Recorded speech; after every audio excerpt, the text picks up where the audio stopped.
first habit that helped me get my life together was weightlifting. This was like the first productive thing I ever did in my life, age 17. And if you've been into lifting or calisthenics recently, you'll know that this is the case. When it's like the first good habit that you do, it really is like the cornerstone that gets you to do other good things. I started weightlifting at age 17 looking like this, 115, 120 pounds. I was so skinny. My wrists and my forearms were skinnier than my sister's. Weightlifting was a beautiful, crucial thing for me. I remember that this is extremely valuable to say.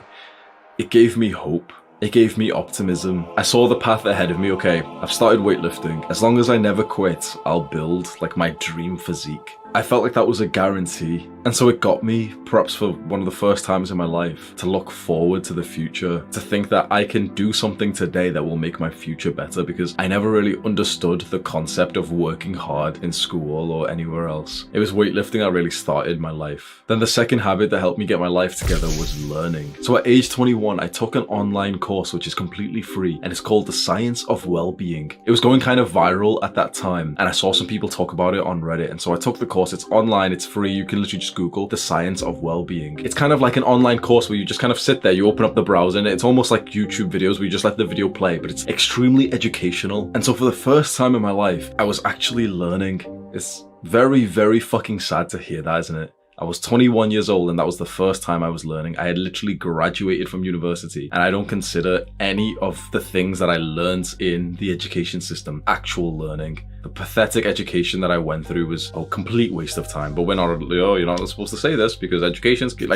is absolutely key. But the education system, the school, the college, the universities are fucking bullshit. And this is maybe a side tangent. But age 21 is the first time that I actually ever learned anything. I took this course, it changed my life. It's all about mental health. And it kind of explained the real research on how to be happy, on how to have good mental health. And I had never learned these things before. So many of my problems were fixed because I took this course and I implemented the steps. The third habit that helped me get my life together is one that I learned from the course that we just mentioned. The instructor in the course tells you of the vast benefits of meditation. So the third habit was meditating. And I struggled hard trying to meditate when I first started. I literally couldn't even last 1 minute. And yeah, like every time I say this, everyone says, "Oh, you couldn't last 1 minute." That's what he said. Shut up. It's not even that funny. I remember struggling hard when I first started to meditate. I downloaded some of those apps, and within literally 30 seconds to 1 minute, I'd be so bored I'd need more stimulation that I just opened my eyes and just cancelled the app early. Meditation became a beautiful thing, and it became so consistent in my morning routine, just a few minutes every single morning. Eventually I leveled it up to 20 minutes in the morning. What meditation did for me, honestly, the biggest benefit, which is somewhat unexpected, it immediately significantly improved my diet. Perhaps you could probably connect the dots, but when I was researching meditation, oftentimes people were just saying, it's mindfulness and presence, and there's this benefit and this one. As soon as I became more mindful, I didn't want to eat that junk that I would usually be eating. And I got so much more pleasure and enjoyment from eating healthy foods. I remember before I started meditating, and along with mental illness, like mental health problems like depression, anxiety, stress, I was a big binge eater.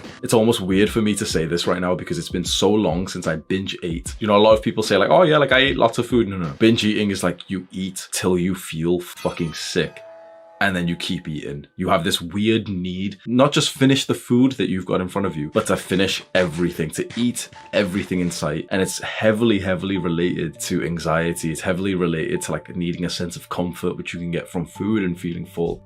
It's kind of dark actually, but I remember there was a guy I coached. I used to do like one-on-one coaching. I don't do it anymore, but there was a guy I coached who was sexually abused as a child, and he was overweight, like he was obese. But that was the thing that I was trying to help him with. And I remember once he just said something that really almost, it broke my heart, but he explained so much. We were trying to get, really explain logically, okay, like why do you eat so much? Well, like, he would eat till he was so fucking sick and agitated with himself. And I had known about what had happened to him as a child. And just once he just connected the dots and he said like, well, when I eat that much and I'm so full, I feel so like disgusting, that it kind of feels like a way to protect myself from further sexual abuse. Trauma and abuse and things that mess up your mental health can truly make you do some like really crazy self-detrimental things like binge eating, like drug abuse, like self-harming.